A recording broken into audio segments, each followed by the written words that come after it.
그러면은 이렇게 35분에 북어 구이가 몇 분이죠? 20분. 20분. 이렇게 한번 나왔어요. 언제 나왔지? 11월 19일날 3교시 때 닭찜이랑 북어구이 이렇게 같이 나온 적이 있습니다. 근데 이렇게 나오시면은 아마 시험장에서는 그렇게 복잡하진 않아요. 왜냐면 이 돼지갈비찜이랑 닭찜이 나오시면 얘가 냄비에서 익는 시간이 최소 못해도 10분 정도 걸려요.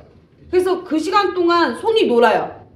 그러니까 여유가 조금 있으신 편이에요. 그러니까 닭찜이랑 돼지갈비찜처럼 얘가 이 냄비에 넣고 좀 끓이는 시간, 생선찌개도 그래요. 이게 어선도 그렇고 냄비에 넣고 한 10분 정도를 조금 여유 있는 시간이 있는 애가 나왔을 땐요, 이쪽 거를 할 거를 남겨 놓으시는 게 좋아요. 얘 다 끝내놓고 얘 냄비에 넣고 있으면은 가만 기다리셔야 되고 시간이 촉박하니까 덜 익은 거 괜히 건드리게 되고 계속 그렇거든요. 그래서 뭔가 냄비에서 조금 끓이는 시간이 최소한 7분 이상 되는 것들이 있다면 그 시간 정도를 할 거를 남겨 놓으시는 게 가장 좋죠. 그럼 지금 얘랑 같이 나왔다면 북어를 손질을 안 하셨어야 돼요.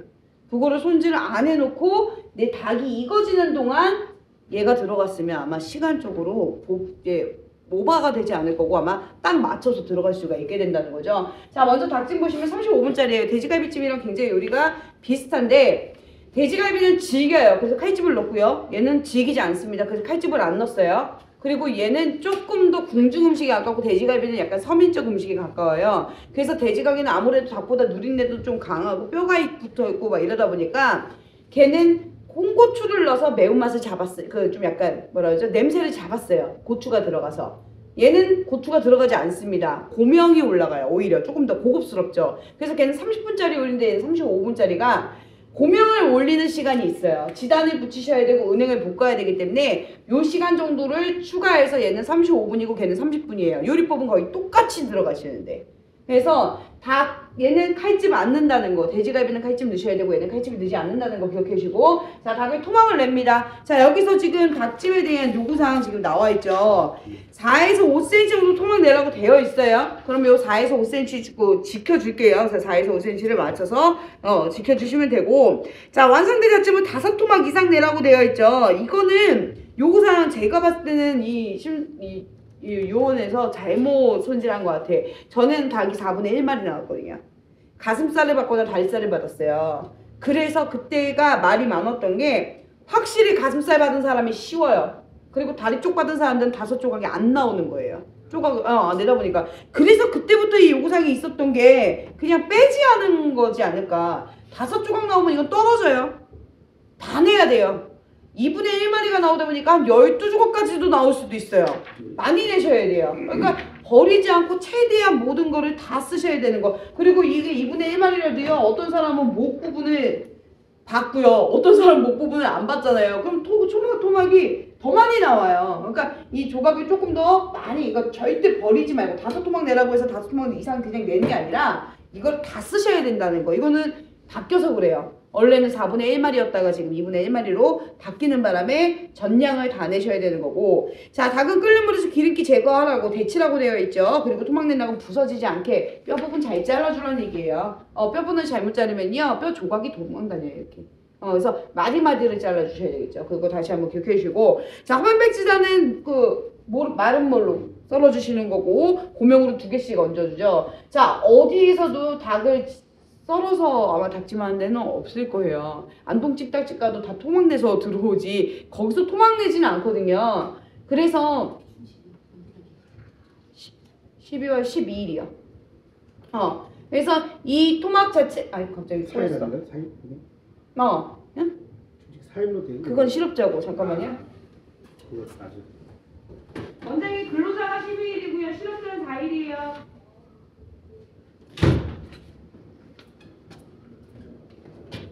그러니까 여기서는 지금 닭 손질하는 과정을 보겠다는 거예요. 제가 했죠. 이거 사실 맛있게 하려면 여기다 매실청도 좀 넣어야 되고 그러잖아요. 술도 좀 넣어줘야 되고 이렇게 하면은 요거 약간 생방즙으로만 누린내를 잡았기 때문에 사실상 맛있는 요리법을 만들어 드리는 게 아니고요. 이 사람이 정말 닭을 깔끔하게 토막낼 수 있는지, 잘 익혀낼 수 있는지, 닭찜을 담아냈는데 윤기 있게 잘 이쁘게 담아낼 수 있는 이 기술들만 봅니다. 그래서 맛있는 요리하고는 조금 거리가 있고 기술력만 살려주셔야 된다는 거죠. 토막을 어디를 부분을 잘 잘라내는지. 이거 진짜 토막 잘못 자르면요 먹다가 닭뼈가 이렇게 뾰족뾰족하잖아요. 혓바닥을 찌를 수도 있는 거예요. 그래서 이 마디 부분 잘 찾아서 잘라주는 기술이 가장 중요하다는 거 보시면 되고, 자, 은행은 볶아서 껍질 제거하고요. 양파는 제가 1cm 길이 썰기라고 했는데, 자, 당근은 밤톨깎이라고 했어요. 한 입에 먹을 수 있는 크기, 지금 당근에 대한 센치 안 나와 있죠. 그럼 주인공보다 작으면 돼요. 주인공이 4에서 5cm니까 얘보단 작아야죠.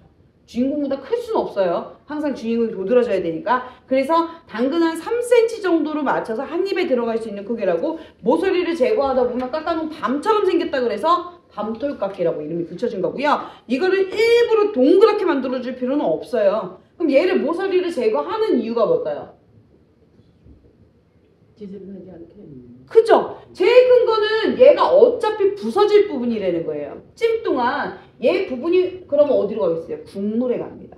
그럼 국물이 지저분해질 수밖에 없다라는 거죠. 그래서 어차피 부서질 부분을 약간 매끄럽게 처리를 해서 국물도 깔끔하게 하고 당근도 이쁘게 하는 것 뿐이지, 얘를 동그랗게 만들려고 하시는 분들이 있다고. 그럼 시간이 너무 오래 걸리죠. 그래서 모서리만 제거하시면 되는 거고요. 자, 표본을 2에서 4등분 해놓은 거는 작은 거는 반 사면 되고, 좀 어중간한 거는 3등분 하면 되고요. 큰 거는 4등분 하시라고. 그럼 얘는 누구 크기? 당근 크기. 네, 당근 크기랑 비슷하게 쓰시면 되고, 자, 양파는 이렇게 모서리가 붙어 있어요. 자, 모서리가 이렇게 붙어 있는 애들을, 이거를 모서리 제거하지 말라고 했더니 어른들은 잘 안 그러는데 우리 학생들은 이걸 털을 또 살려요. 그러면 야, 이거 왜 쓰냐? 선생님 모서리 제거하지 말래요. 그럼 대드는 거죠. 그렇죠? 그래서 이거를 내가 봐도 못 먹을 부위는 잘라주셔야 되는 거죠. 이 부분은 살짝 자를 때 모서리가 붙어있게끔 가라고 해요. 그래서 모서리가 붙어있고 얘네가 이렇게 센치가 나오면, 그럼 이것도 마찬가지예요. 길이가 5cm가 안 넘어갔으면 좋겠어요. 주인공보다 넘어가면 안 되잖아요. 그래서 길이를 다듬어 주시고, 모서리가 붙어있고 이게 가닥가닥 붙어있다 보니까 우리 예빈이가 3살 때인가 정해줬어. 엄마 이거 바나나 같이 썰었다. 그래서 내가 바나나 썰기라 그래요. 그래서 바나나 모양처럼 이렇게 썰어주시면 돼요. 그래서 바나나처럼 모양을 썰어주시고, 계란은 한 팩지도 안 붙여요. 그럼 이것도 주인공 넘어가면 안 돼요. 그래서 내가 마른 물 붙일 때는 여기 폭이 1.5cm가 딱 좋다 그랬죠. 1.5cm로 마른 물을 길게 썰어주시고 이렇게 형태로 2개 나오시면 됩니다. 그래서 흰색도 2개, 노른자도 2개 나오시면 되고, 자, 양념장 간설장 깨고파만 항상 기본적인 양념만 쓰다가 생강즙 들어가요. 그리고 여기 다진 생강이 조금 들어가도 상관은 없어요. 그거 갖고 뭐 실경하고 그건 아니야. 그 대신 다진 생강이 들어갈 때는 억세니까 더 곱게 들어가셔야 되지. 네, 그래서 좀 곱게 다져줄 수 있도록 해주시고, 자, 항상 다른 때 쓸 때는 간장을 그렇게 한 스푼 이상 쓴 적은 없는데요. 닭이 일단 많아요. 닭이 일단 600g 이상을 준다고 하니까 이거보다 조금 더 큰 닭 나올 거예요. 1.2, 12호짜리 닭이 나오는 거니까. 그러면 간장이 3스푼을 먼저 쓰세요. 그래서 양념장을 넉넉하게 만들어 놓으시고, 다 쓰려고 하지 마시고 조절하시면 드시면 되죠. 그래서 양념장 조절해서 양념장까지 만들어 놨죠. 자, 그러면 냄비에다가 닭이랑 양념장이랑 물 1컵을 넣어요. 그리고 뚜껑 닫습니다. 뚜껑 닫을 거예요. 뚜껑 닫고 센 불에 뚜껑. 자, 끓일게요. 찬물부터. 그러면 이제 닭이 있겠죠. 그럼 막 연기 나기 시작해요. 그럼 끓었다는 거예요. 그럼 다시 한번 뚜껑을 열어서 당근을 한번 또 넣어서 이제는 중불로 갈게요. 왜냐하면 이때는 물이 더 이상 날아가면 안 돼요. 중불도 안 돼. 거의 약불로 가세요.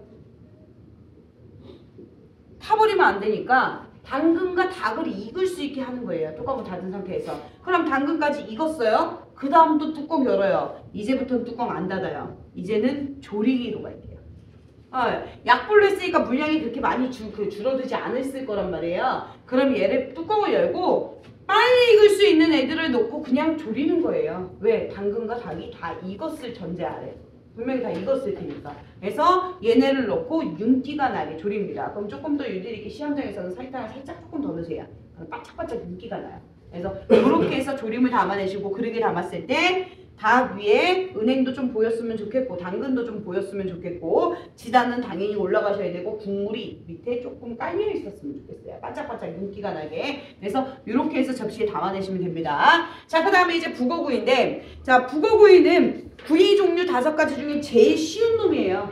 크게 손질할 게 없죠. 아무래도. 자, 먼저 북어 머리 제거하시고요. 불릴게요. 자, 분리계셨으면 지금 얘 보세요. 제가 이거 익히는 동안 얘 할 거 남겨놓으라 했잖아요. 여기까지만 해놓고 닭찜 안 쳐놓고 하면 돼요.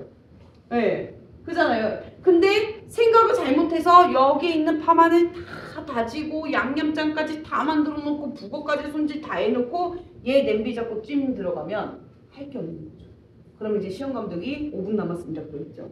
그러니까 안 맞는 거예요. 항상 음식이 두 가지가 끝나되 손님이 원하는 시간에 두 가지가 같이 끝날 수 있는 기술이 가장 중요하게 들어갑니다. 그래서 여기까지만 끝내주시고 빠른 시간 안에 어떤 게 나올지 보잖아요. 시험장 딱 가면 두 가지가 딱 나왔을 때 계산을 해줘야 된다는 거죠. 음식이 두 가지가 같이 끝날 수 있게끔 계산해 주시고 통가시하고 지느러미 꼬리 제거할게요. 3등분 하래요. 그럼 얘는 요구사항이 몇 cm로 해달래요? 요구사항 보셔야 돼요. 5cm로 해달래요. 자, 생선은 꼬리로 움직여서 헤엄을 칩니다. 그래서 근육이 발달한 데는 꼬리 부분이에요. 그래서 꼬리 쪽을 조금 더 길게 가셔야 돼요. 많이 줄어요. 자, 북어찜하고 북어구이하고 비교해보면요. 찜이 조금 더 많이 줄어요. 구이는 그래도 속세로 눌러주기라도 해서요. 그나마 개보다는 조금 덜 주는 편인데 분할을 해주면 내가 여기서 5cm를 빼주려고 한다면 그러면 여기 6cm, 여기 6cm 가고 여기는 7cm 정도 가셔야 돼요.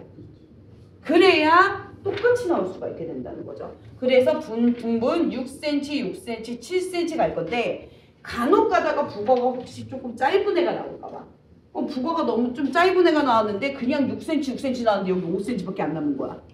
그러면 큰일 나죠. 적절하게 북어의 전체적인 센치를 보시고 만약에 너무 짧다 그러면 5.5, 5.5, 6.5로 가셔야죠. 그렇게 가셔야지 유두리 이렇게 내가 무조건 6cm, 6cm, 7cm 가라고 했다고 짧은 북어 안에서 원래 북어가 좀 짧은 애가 나왔어요. 이거는 아무 통과가 안 된다는 거죠. 그래서 좀 유두리 있게 맞춰주시면 되고요. 자, 통과시 지느러미 꼬리 다 제거하겠습니다. 3등분해서 맞춰주시고 칼집과 두들기기를 충분하게 하세요. 많이 줄어드니까. 자, 다듬어 줄게요. 자, 다듬는 건 무슨 말이냐면 자, 얘가 북어가 원래가 이렇게 생겼다 보니까 지금 지느러미가 이쪽에도 붙어 있어요. 그죠? 이런 부분을 좀 다듬어 주시고요. 지금 여기 위에도요, 가시가 지금은 이렇게 하려고 하면 불리고 나면 보여요? 요 가시 보이죠? 여기도 느껴지고요. 여기도 가시 있어요. 이거를 다듬어서 제거하라는 얘기예요. 그래서 깔끔하게 어린아이도 먹을 수 있게끔 그거를 깨끗하게 손질해 주시고요. 자, 양념, 유장이라고 하죠. 기름류랑 이제 장이 들어간다 해서 유장이라고 했는데 유장을 너무 세게 가지 마세요. 참기름 위주로 가세요. 왜냐면 어차피 고추장 양념을 바를 건데 저 양념이 셀 필요는 없는 거거든요. 마르는 걸 방지하는 거예요. 육포도 참기름 발라서 마르거든요. 너무 바짝 마를까봐 똑같은 원리입니다. 약간 이 참기름이 입힌 다음에 구워줘야 이 지저분한 게 타지 않고요. 말르지 않고 수분 다 날아가 버릴 거 아니에요. 참기름 옷을 입혀서 그 다음에 에버일로 익혀놓고 그 다음에 다시 한번 양념장을 발라서 구우라는 거죠. 그럼 여기 들어가는 양념장은 다 써있어요. 거기에 고추장도 써있고요, 간장도 써있고요, 설탕도 써있고요, 참기름도 써있고요, 깨 써있고요, 후추 써있나요? 있어요. 후추 써있죠. 그 다음 파마늘 써있고. 파마늘. 그럼 생강이 안 써있어요. 그럼 못 넣는 거예요. 네. 왜냐면 얘보단 비린맛이 조금 덜하니까. 비린내가 약간 북어찜은 들어가요. 또 북어찜은 들어가는데 여기는 똑같은 북어를 썼는데 생강이 안 들어가요. 그 이유가 뭔지 아세요? 한 똑같은 두 개 말리는데 고추장 장도 비린내를 없애주는 역할을 하잖아요. 간장은 그렇게 커버를 못하는데 여기는 고추장이 들어가다 보니까 똑같은 북어 갖고 요리하는데도 자격증 품목에서 북어찜에 생강즙이 들어가고 여기는 생강즙을 안 넣어요. 근데 헷갈릴 수 있겠죠. 왜? 여기에 생강이 나왔거든요. 그죠? 그럼 이제 여기 있는 생강을 여기다가 쓸 수 있는 가능성이 높아집니다. 그러면 안 되는 거예요. 왜? 여기 주문서에는 생강이 안 써있잖아요. 이 손님은 생강을 원하지 않았거든요. 그럼 절대 생강을 넣어주시면 안 된다라는 거. 그래서 그거 항상 요구사항이나 지급재료 품목 잘 보시면서 요리를 하셔야지